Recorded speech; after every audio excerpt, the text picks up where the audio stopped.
Dear Lord, teach us to value the hearts we once held, to see beyond pride, and hear the silence of someone who's hurting. Let our eyes be open before time takes away what we didn't protect. And when grace gives us a second chance, may we be humble enough to take it.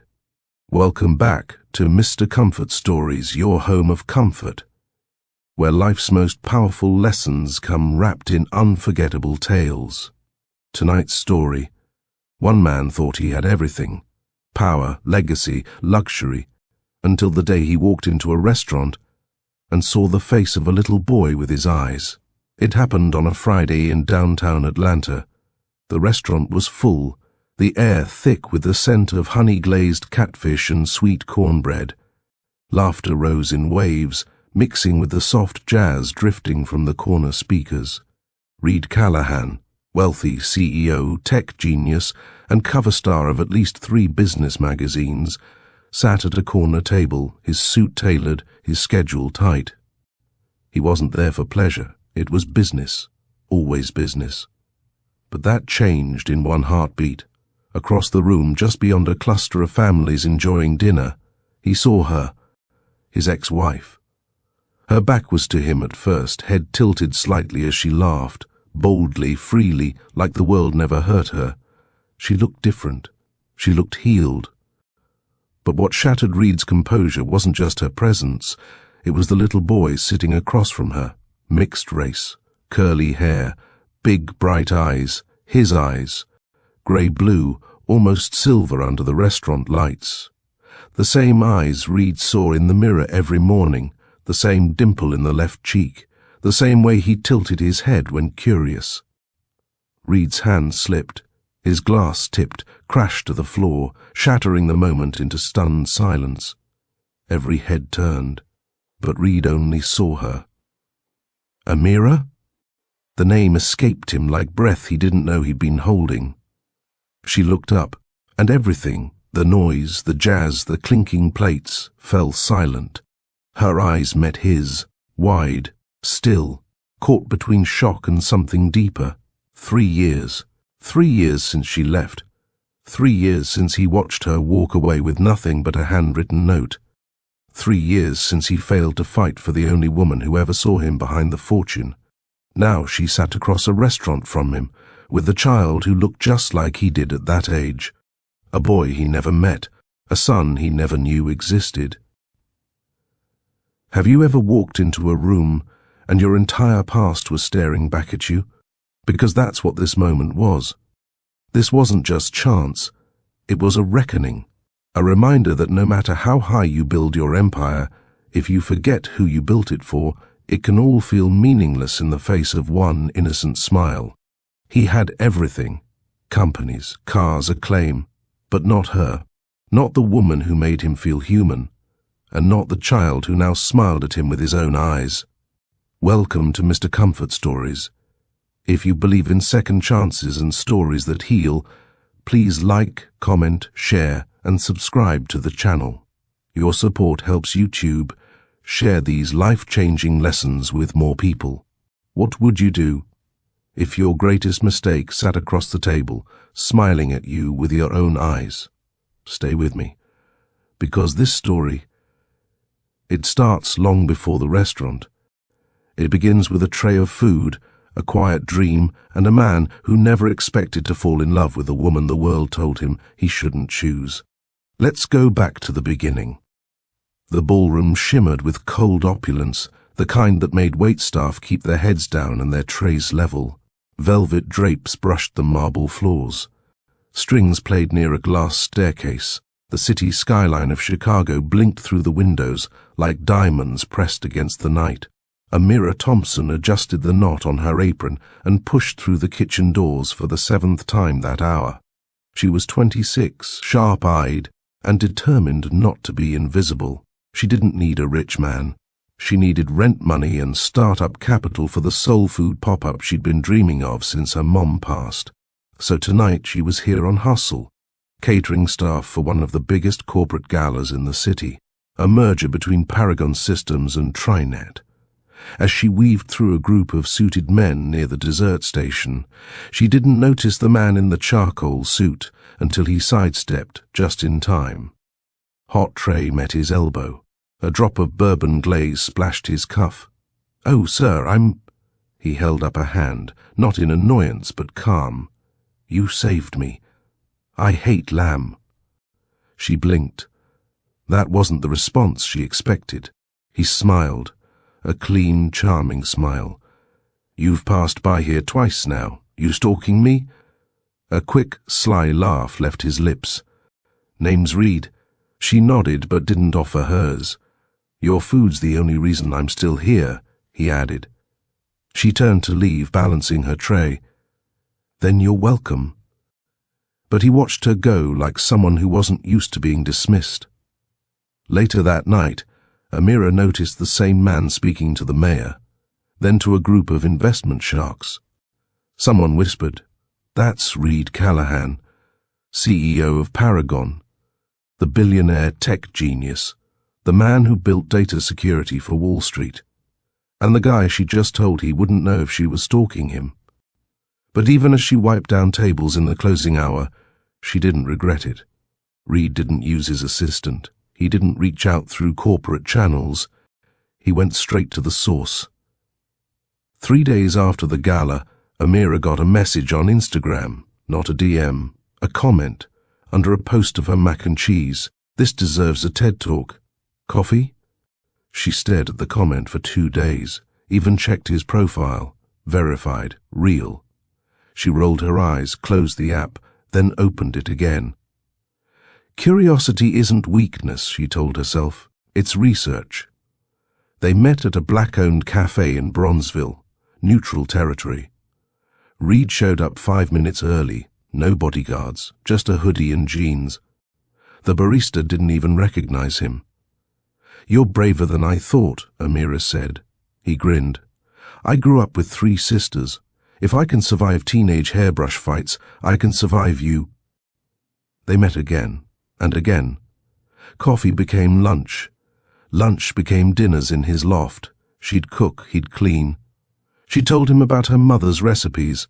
He told her how he used to sell cracked versions of school firewalls at age 14. But they kept it quiet. He never took photos, never posted. Not because he was ashamed, but because he wanted this one thing to belong only to him. Amira didn't need to be impressed. She asked hard questions. She didn't fake laughter. She didn't want his money. That was what made her dangerous and irresistible. Amira's world was rhythm and grit. Reed's was polish and pressure. She shopped in thrift boutiques and fried plantains on cast-iron pans. He wore cufflinks made of old circuit boards and attended quarterly yacht meetups in Boston. He loved her boldness. She was suspicious of his intentions. She once told him, "I don't want to be a pretty project. I want to be your equal." He replied, "Then stop waiting for permission to be." He met her church aunties, helped stack folding chairs at her cousin's baby shower. But Amira never met his family. He said they were complicated. She said that wasn't an excuse. Yet they found comfort in the spaces no one else touched. Quiet breakfasts, handwritten notes, debates over food truck placement. The world didn't understand them. But in those months, they didn't care. Until one night, on the south side, under the neon glow of a closed rib joint, Reed knelt beside a busted fire hydrant and said, "I don't want the world. I want you. Marry me. No ring, no cameras, just love."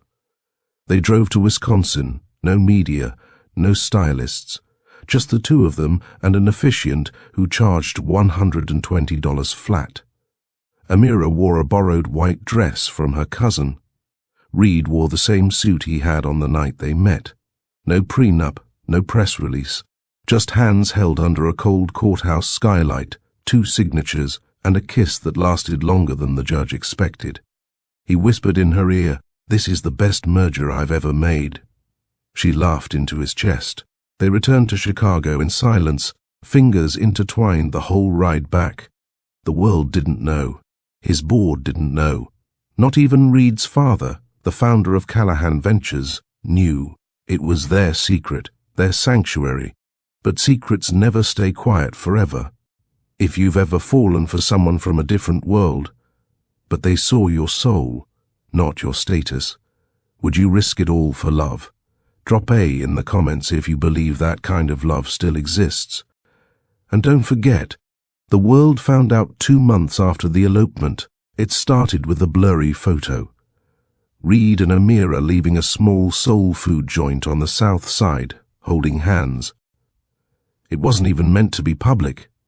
A nosy intern with a blog and too much free time posted it with the caption, "Is this tech billionaire Reed Callahan's wife?" By morning it had gone viral. Every outlet ran it. Billionaire's secret wife, from kitchen staff to Queen of Silicon, the mystery black woman behind Paragon's CEO. From grits to gold, it was meant to be sensational, but it became brutal. Comment sections flooded with hate and ridicule. Some accused Amira of being a gold digger. Others picked apart her body, her accent, her roots. They called her everything but her name. She deactivated her social media by noon. A week later, her face was on morning talk shows. Why would someone like him marry someone like her? It didn't matter that she was smart, independent, and dignified. To the world, she didn't belong. And Reed? He tried to control the narrative. Hired PR teams, scrubbed comments, released a simple statement. "I am happily married to a woman I deeply love. Please respect our privacy." But it wasn't enough. The noise was relentless. And for the first time, Reed realized what Amira meant when she said, "They won't see me. They'll only see you." And the shadow I cast. Inside the boardroom of Paragon Systems, there was no love, just legacy. Reed's father, Lawrence Callahan, had built Callahan Ventures from the bones of old money. A Boston investor with perfect hair, colder eyes, and no tolerance for headlines. He sat at the head of the table one Friday morning, pinching the bridge of his nose while the board reviewed brand perception reports. "She's a distraction," one investor said. "She's a risk," another muttered. "We just inked a deal with a defense firm. This is the last thing we need."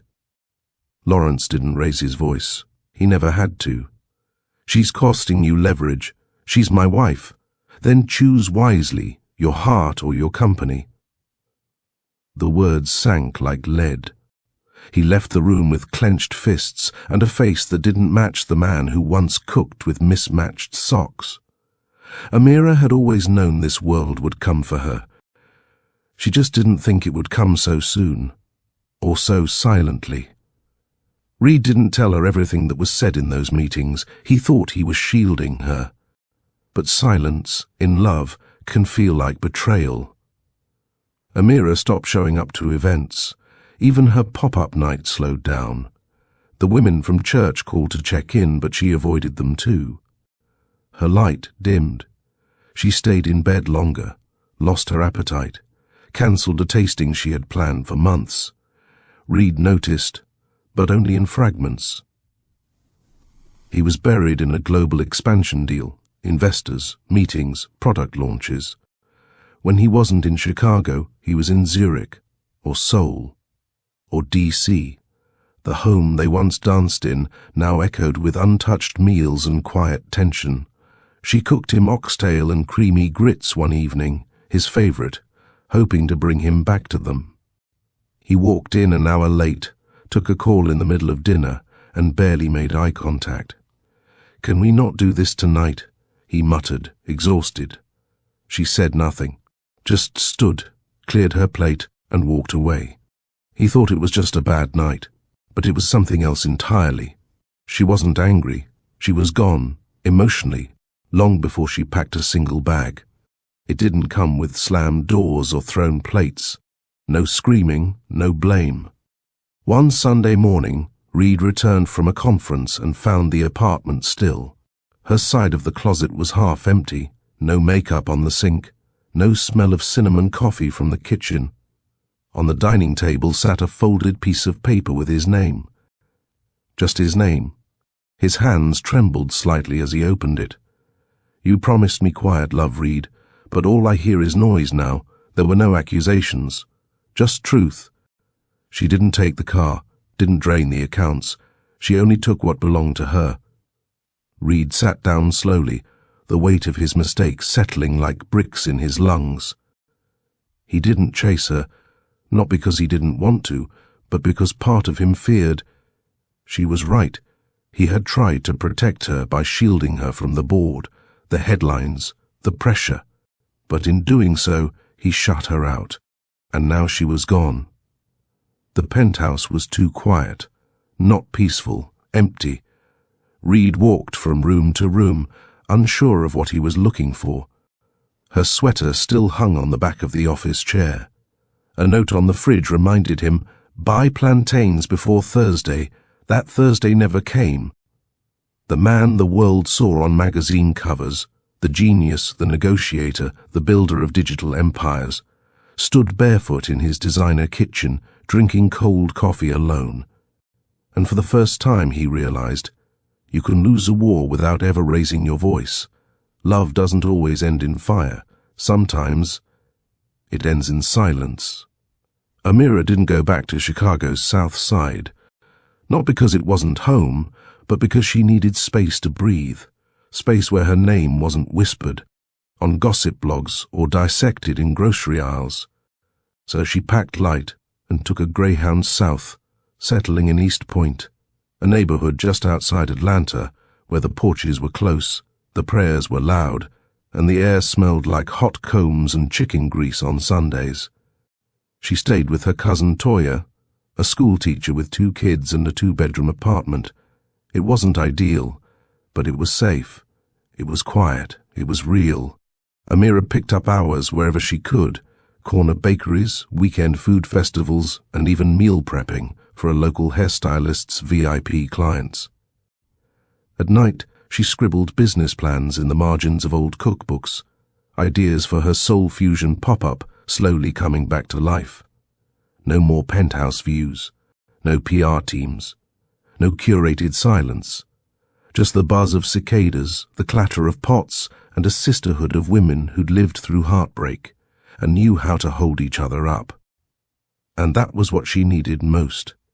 It started with exhaustion. At first she thought it was just grief or overwork, maybe a delayed cold.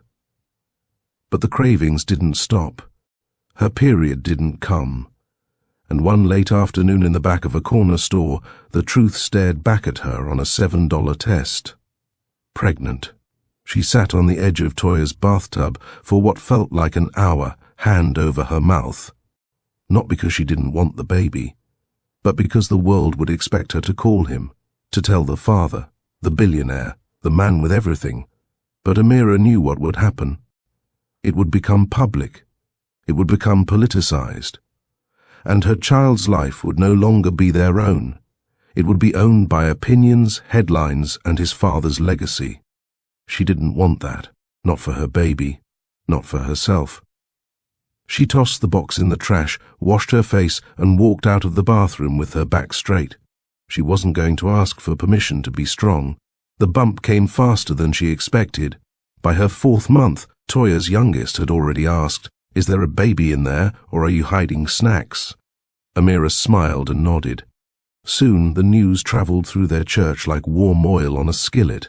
But unlike Chicago, there were no whispers here, no side eyes, no passive jabs at her worth. Instead, the women surrounded her. Miss Bernadine from the usher board gave her prenatal vitamins and told her stories about birthing twins during a blackout. Sister Claudine brought fresh mangoes every Wednesday from the West End farmers market. Even the nosy neighbor, Mama D, offered her old cradle and a stack of hand-stitched onesies. Nobody asked about the father. They just cared about the child. Her child. She took comfort in the rhythm of Sunday hymns, in the way the choir swelled when she closed her eyes and sang. Not for attention, but for healing. Atlanta didn't just give her refuge, it gave her restoration. He came at dawn. Labour started at 2:47 a.m. and ended before 7. No epidural, no drama, just deep breaths, soft gospel playing from a Bluetooth speaker, and Sister Claudine squeezing her hand every time the contractions hit hard. When it was over, the nurse wrapped him tight and placed him on her chest. Just blinked. Wide grey-blue eyes that looked like mirrors. Her son, Reed's child. But more than that, her everything. She named him Jalen Kai Thompson. Jalen meaning thankful, Kai for the sea, the place she used to dream of escaping to as a girl. Not from pain, but from joy. Toya asked once, "Are you sure you don't want to tell him?" Amira was swaddling Jalen at the time, humming softly. "I'm sure," she said, calm. "It's not about him being a bad man, but I refuse to let Jalen be someone's afterthought or bargaining chip." She wasn't bitter, she was certain. The man she married had disappeared behind closed doors and business meetings. He wasn't evil, he was just unavailable. And if he couldn't see her, how could she expect him to see their child? Because sometimes dignity means not waiting to be rescued. Sometimes dignity is feeding your baby from a borrowed bottle while humming old soul songs in a tiny kitchen lit by one flickering bulb. She had peace. And that was enough.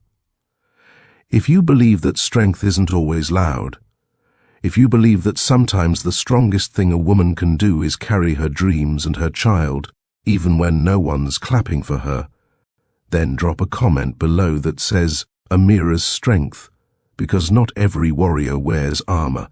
Some just wear stretch marks and faith. Like, share, and subscribe to Mr. Comfort Stories if you believe these stories deserve to be heard. Let's keep going. Reed Callahan had no plans to stay in Atlanta. His company was finalizing a multi-million-dollar data partnership with a logistics firm based in Midtown. The trip was supposed to be in and out, morning flight, boardroom meeting, evening return. But his client insisted on lunch before contracts. "There's a black-owned spot in Castleberry Hill you've got to try," she said. "Best greens and catfish south of Tennessee." Reed checked his watch. "Fine." They pulled up to a brick-front restaurant with hand-painted signage and a line wrapping halfway around the block. Inside, jazz floated from hidden speakers. The walls were decorated with vinyl records, hand-drawn menus, and Polaroids of smiling guests tacked to string lights. Reed sat by the window, jacket draped over the booth. The hostess brought them cornbread and sweet tea. His client chatted about KPIs and brand alignment, but Reed found himself distracted by the scent of buttered fish and rosemary drifting from the kitchen. He scanned the room once. Then again, something tugged at him, a feeling, a pull in the chest like a memory trying to take form. He shook it off until he saw her. There, near the back corner, by the exposed brick wall and a hand-painted mural of a southern porch, she sat, Amira. Her braids were up in a thick bun. She wore simple gold hoops and a dark olive blouse that brought out her skin's honey tones. No makeup, no pretense. She looked like peace. She was laughing. Not the small, polite kind, but the kind that comes from the gut, head thrown slightly back, hand tapping the table, and across from her sat a boy, a toddler. Maybe 3, mixed race, curly hair, tan skin, and when he turned toward her, Reed's breath caught, the child's eyes, those eyes, grey-blue, bright, familiar. He blinked, rubbed the back of his neck, looked again. The boy was pointing at his cornbread, lips moving fast with a toddler's excitement. Amira leaned in to listen, nodding. The child giggled, the same dimple Reed had. A sound escaped Reed's throat. Not a word, not a cry, but something that felt like both. His hand reached for the water glass, a reflex. But the grip was wrong, loose. The glass slipped, it hit the edge of the table, tilted, and fell. Crack! It didn't shatter, but the sound turned heads. The room went quiet. Jazz kept playing, low in the background, but every face nearby looked his way, including hers, Amira. Her smile faded, her body froze mid-laugh. Her eyes locked onto his like a deer who'd seen a ghost. She didn't move, didn't blink. Reed stood slowly. His client said something, probably asked if he was okay, but he didn't hear her. He couldn't hear anything, except the thunder in his own chest. Step by step, he walked toward the back of the restaurant. Tables blurred in his peripheral vision. His shoes felt heavier with every step. Not yet. Amira? His voice cracked. Her shoulders squared, but her eyes betrayed her. The boy turned to Amira, then back to Reed. He smiled. The same smile Reed had in old childhood photos. The same slight tilt of the head. Reed dropped to a crouch beside the table. He looked at the child. "Hi, buddy." The boy blinked. "Hi, what's your name?" "Jalen." Reed swallowed hard. "That's a great name," he whispered. Jalen pointed to his plate. "Mommy made the fish. I helped with the hot sauce." Reed glanced up at Amira. She looked like she wanted to speak but couldn't. His voice dropped. The world outside vanished. Amira's throat bobbed, and then she gave a slow, barely there nod. It took less than a second, but it undid everything. Reed stood slowly, but he wasn't steady. His legs felt like sand. He looked at Jalen again, then at her. "You should have told me," he said, voice tight. Amira finally found her voice. "I didn't know how, not because he was angry, but because tears had welled uninvited." He blinked hard. Jalen tugged at his arm. "Are you okay, mister?" Reed crouched again and touched the boy's tiny shoulder. Amira's lips trembled. She whispered, "We can talk, just not here." Reed nodded. The room had started moving again, but for them, time still felt suspended. They stepped outside to a quiet bench under a tree draped with string lights.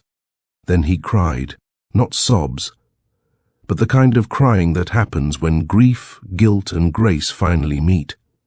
Amira reached over and rested her hand on his back. He didn't flinch, because this wasn't rejection, it was release. The strongest man in the restaurant had just been shattered by something no boardroom could fix. Love. Real, painful, beautiful love. The kind you fight for once, and never let go of again. The night air was cooler than expected for Atlanta, a soft breeze rustling through the hanging lights above the restaurant's courtyard bench. Amira sat beside Reed, both of them still and silent, watching the flickers of light dance across the sidewalk. Inside, Jalen was laughing with the waitress who was teaching him how to fold napkins into little fans. Reed glanced sideways, unsure where to begin. Amira answered the silence first. "I wasn't trying to punish you," she said quietly. "I know," he replied. She took a deep breath. "I found out 2 weeks after I left. I wasn't even late yet. I just felt different, tired in a way I couldn't explain." Reed lowered his eyes, absorbing every word. "I thought about calling you," she admitted. "I really did. Why didn't you?" She turned toward him. "Because I knew what would happen. I'd be dragged back into a world I barely survived the first time. Headlines, opinions, your board's whispers, your father's voice in your ear. You don't know what he—" "I do know," she cut in softly. "I heard enough before I left, and I wasn't going to let our son grow up being judged like I was. I didn't want him to be a press release or an apology." Reed exhaled sharply. "You should have told me." "I should have," she admitted, "but I needed to feel in control of something. I'd lost everything else, my peace, my identity. Us." He looked at her, eyes heavy. "I didn't fight hard enough." She nodded slowly. "No, you didn't, and for once there was no defense, only silence and truth." Reed leaned forward, elbows on his knees, eyes on the concrete. "I kept seeing your note," he said, over and over. "You promised me quiet love, but all I hear is noise now." Amira stayed quiet. I thought if I gave you space, if I stayed out of your way, I'd be giving you peace. But peace isn't absence, she murmured. It's presence. The right kind of presence. He gave a bitter laugh. I found that out the hard way. The wind blew a dry leaf between their shoes. Reed cleared his throat. After you left, I'd wake up and hear your voice in the kitchen, even when it wasn't there. I'd reach for the passenger door to open it for you, then remember it was just me. He glanced up at her. I tried to date again. They had the right look, said all the right things. But they weren't you. Amira blinked once but said nothing. I flew to New York one weekend just to stand outside that soul food place we liked in Brooklyn, he confessed, hoping maybe you were there. You looked for me. Everywhere, he said. And now you find me, she whispered, because of a tray of catfish and a child with your smile. He chuckled through his nose. Life's got jokes. Amira's lips twitched, and for the first time in years they shared a small smile, a fragile one. The next week he returned. No publicist, just Reed. He showed up at the restaurant with a small science kit tucked under his arm and a hesitant smile on his face. Jalen screamed, "You came back!" Reed knelt down and grinned. I said I would, didn't I? From then on, Atlanta became a regular stop. He rented a small apartment 5 minutes from Amira's place. No staff, no glass towers, just a quiet building where the elevator squeaked and the mailboxes still had keys. On Wednesdays, he picked Jalen up from daycare. On Saturdays, they built tall towers with plastic blocks and named each one after types of pasta. This one's Spaghettiville, Jalen would say. It's where noodles go on vacation. Reed took photos but only printed ones. No social media, no public face, just father and son. And Amira watched silently from the kitchen window some days, unsure if she was dreaming or watching a life slowly knit itself together. Spring came quickly in Georgia. On sunny mornings, Reed and Jalen fed ducks at Piedmont Park, while Amira set up a folding table nearby to test out menu ideas for her catering comeback. Jalen ran between them, sticky fingers and loud giggles. Reed brought pancake mix on Sundays and let Jalen supervise while he flipped them. They burned half the batch. Jalen declared them perfect anyway. They made up songs while brushing teeth. They watched the same cartoon 6 times in one day, and every night Reed stayed in Atlanta, he read Jalen a bedtime story while Amira sat outside with her tea, just listening. It was healing, not from speeches but from routines, not from grand gestures but from consistent presence. And slowly the tension in Amira's shoulders softened. The girl who once stood on marble floors feeling like a shadow was now smiling in sneakers, with flour on her cheek, watching her son and his father dance in the living room. Amira and Reed sat on the porch, sipping tea and watching the neighborhood breathe. A warm silence stretched between them. Reed looked at her. You laugh more now, at her head. I do? He nodded. That deep one, the one you had before all the noise. She smiled. I didn't think I'd get it back. He placed his cup down. You don't have to answer this, but I need to ask, what? Is there space in your life for something more again? She looked at him, long and quiet. Love isn't just a feeling, she finally said.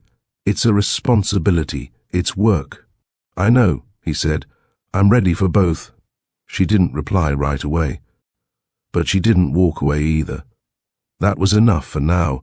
There were no declarations, no dramatic music, just time and effort. Reed didn't rush her. He didn't flash rings or make promises too soon. He was just there. Every week, every morning he was in town, every bedtime. They co-parented with grace, laughed with ease, and sat in silence without tension. Some nights, Jalen would crawl into both their laps and say, we should all stay like this forever. Amira would stroke his curls and whisper, maybe we will. Reed began investing in local community kitchens, including the one where Amira's pop-up had just found a permanent home. He didn't do it to impress her. He did it because she taught him that wealth should feed more than ego. And when he finally kissed her again, soft, tentative, trembling with history, it wasn't at a gala or in some penthouse suite. It was in her kitchen, with a toy dinosaur underfoot and flour on her shirt. She didn't pull away, she leaned in, and this time, it wasn't about rebuilding the past. It was about creating a better future. The decision wasn't publicized. There were no press statements or investor memos. But one by one, Reed Callahan began quietly stepping back. He exited 3 advisory boards, declined 2 keynote events, delayed a product rollout he once called critical. His assistant was baffled. His father was livid. But Reed no longer measured time by quarterly earnings or stock spikes. He measured it in bedtime stories, preschool pickup times, and Jalen's new obsession with dinosaur puzzles.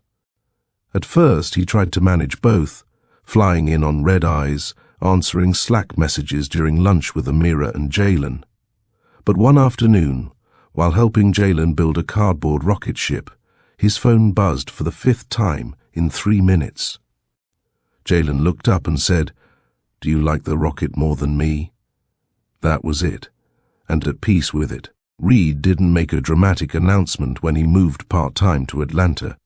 He just packed his clothes, sold the cold high-rise in Chicago, and signed a lease on a modest craftsman-style home just 6 blocks from Amira and Jalen. The porch creaked. The mailbox leaned slightly, but it was his. And for once, it wasn't filled with echoes of loneliness. He still traveled when needed, but Atlanta became his base, his rhythm, his grounding. Every Tuesday and Thursday he picked Jalen up and brought him home to homemade spaghetti nights or sidewalk chalk games. On weekends, he'd show up with groceries, claiming he bought too much and needed Amira's help before the blueberries went rogue. Amira never questioned it. But she noticed. She noticed the fresh energy in Jalen, the way Reed no longer checked his phone during dinner, the way he stopped trying to prove something and simply became present. He wasn't trying to buy his way back. He was living his way back in. And Atlanta, with all its heart and soul, slowly embraced him. It didn't take long for the community to notice. At Jalen's daycare, Miss Carla whispered to the other teachers, "That's Jalen's daddy? He actually knows how to tie shoes." At the church, Sister Claudine squinted over her glasses when Reed helped stack chairs after Sunday service. "Well, look at God," she muttered. "He got a rich man sweeping floors." Even Mama D, the notoriously sharp-tongued neighbor, once said while watching Reed carry groceries, "He might be rich, but he got good sense now." Word spread. But more than his efforts, it was his consistency that shifted things. He never acted like he was above anyone. He didn't flash anything. No suits, no drivers, just jeans, sneakers, and an old t-shirt Jalen smeared with paint one afternoon. He showed up at local food drives with Amira, helped a teenager fix his laptop outside the community center, sat on plastic chairs during neighborhood meetings, and actually listened.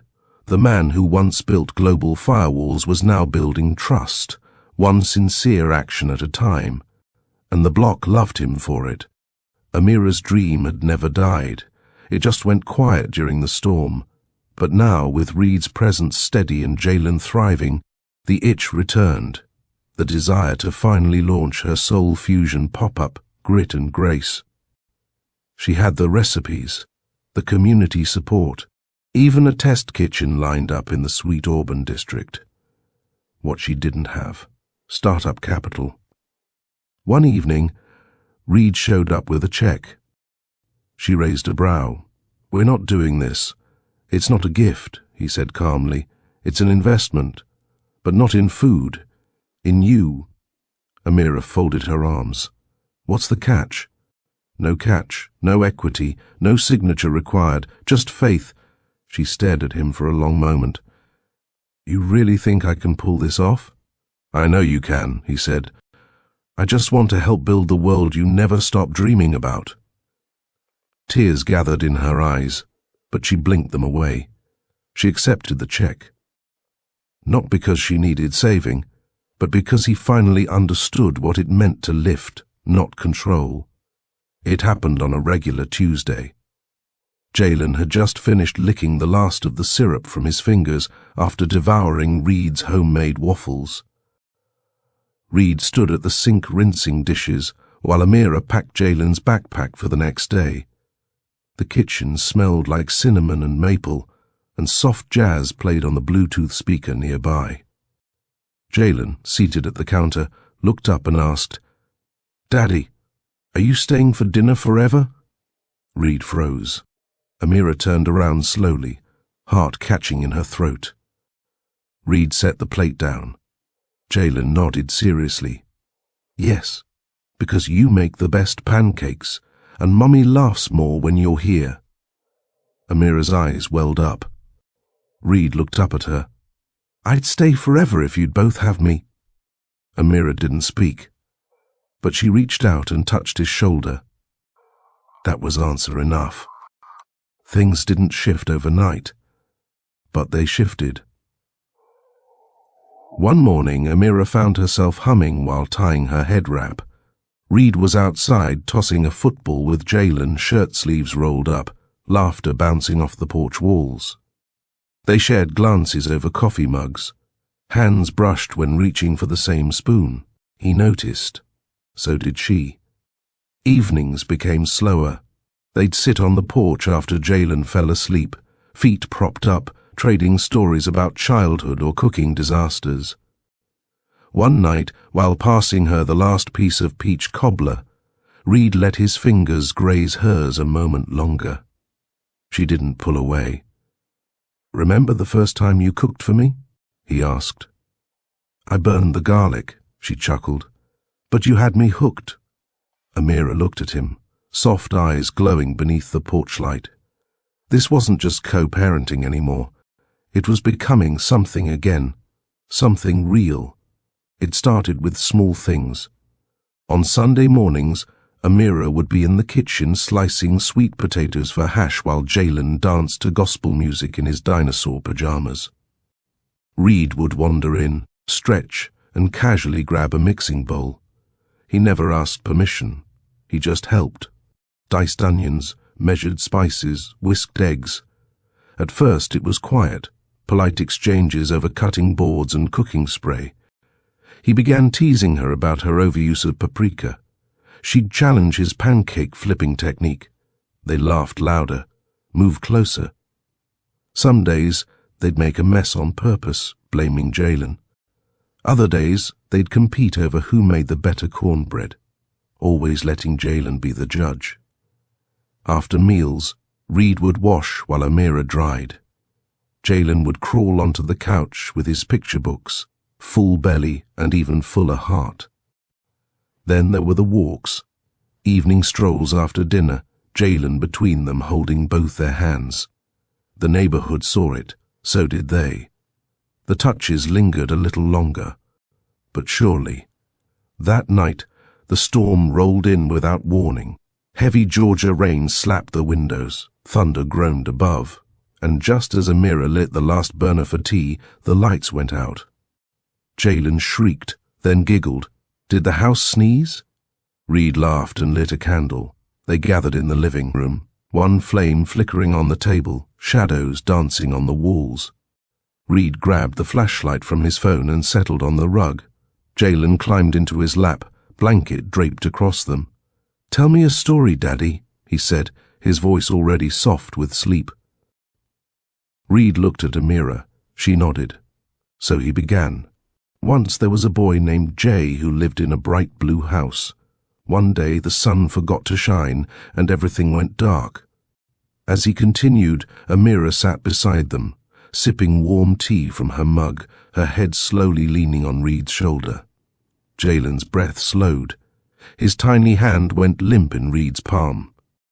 They were quiet for a while after that, listening to the rain, watching the candle flicker. Reed finally whispered, "This feels like something." Amira nodded against his shoulder. "It does." He turned slightly. "What do you want it to be?" She lifted her head, met his eyes. "I want it to be real, not perfect, not public, just ours." He reached for her hand, and for the first time she didn't pull away. After Jalen was tucked safely in bed and the rain softened into a whisper, Reed stood by the hallway entrance, watching Amira blow out the last candle. She looked over her shoulder. The power might come back soon. He stepped forward. It doesn't have to. She paused, met his gaze. Something unspoken passed between them. Slowly, he closed the distance. His hands touched her face, gently, reverently, as if seeking permission with every movement. She nodded once, and that was enough. They moved together like music, slow, soft, sacred. He kissed her forehead first, then her lips, warm, real, remembered. Her fingers found his shirt hem.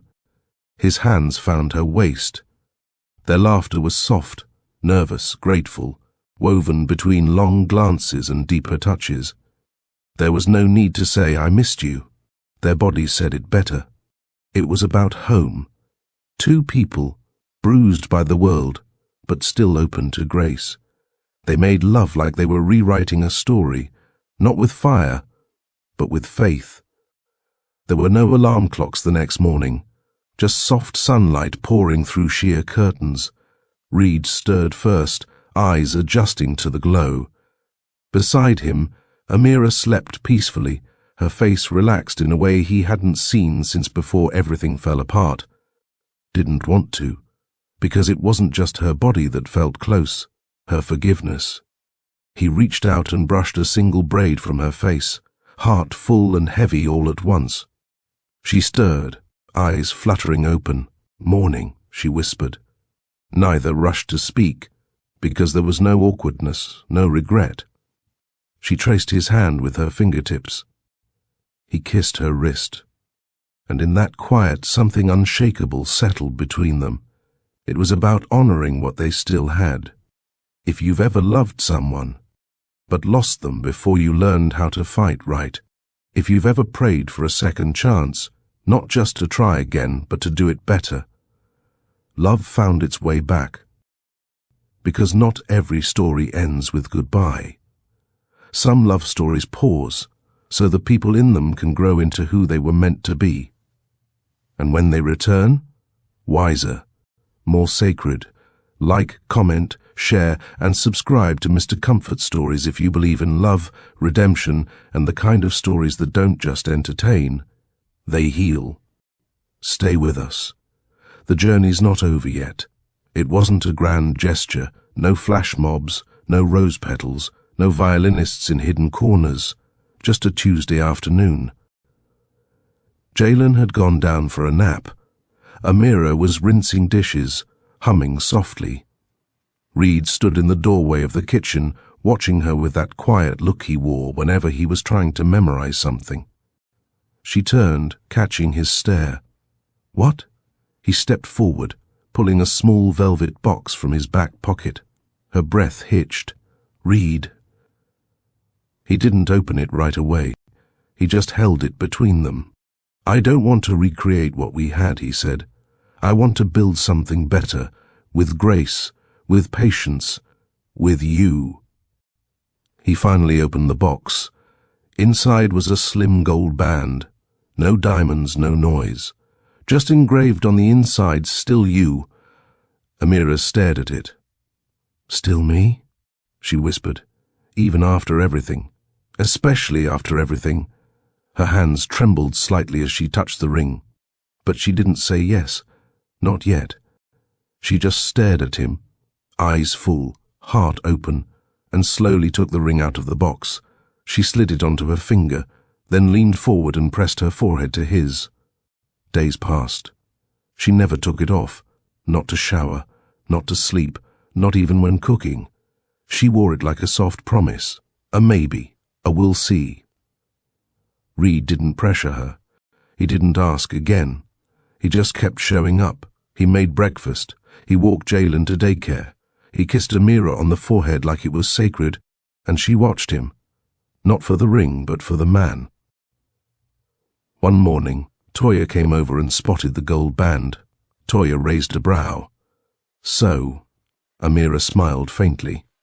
"So, because sometimes a ring isn't a declaration. It's a seed, and Amira was letting it grow.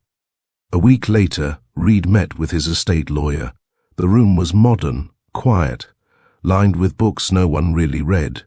New editions, new priorities. He updated his will. He did it because it was overdue.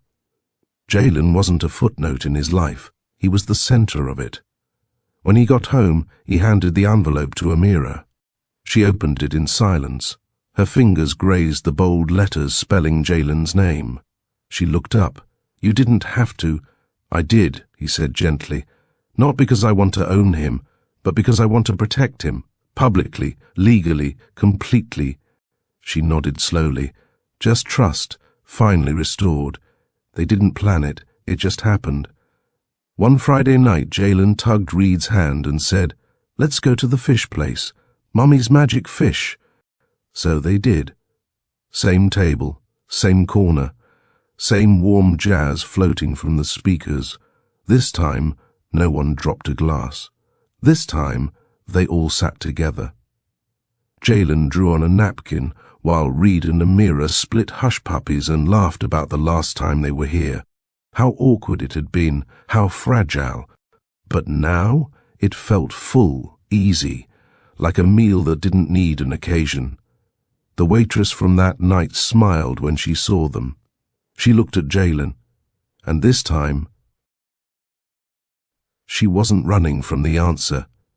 Every Friday became sacred. Jalen insisted. They returned to the same restaurant, same booth. He'd order the same dish, fried catfish, mashed yams, and Mommy's magic greens. The owner eventually renamed the dish on the menu. Jalen's plate, inspired by the Thompson family. Jalen would beam every time they ordered it. Reed would sneak extra cornbread. Amira would let herself relax. Coloring pages stacked in Reed's car door. Leftovers packed for neighbors. Family, unforced. It wasn't perfect. It was real. And that made it everything. Sometimes, the greatest love stories aren't the ones that start loud. They're the ones that almost ended, but didn't. Amira didn't just rebuild her life. She built a foundation no storm could shake. Reed didn't just show up again. He changed. Because love without growth is just noise. Jalen didn't bring them back together. He reminded them of what was always worth fighting for. And you, if this story touched you, if it made you believe in the quiet strength of redemption, please like, comment, and subscribe to Mr. Comfort Stories. And if you know someone who's ever lost something they didn't know how to protect, share this video with them.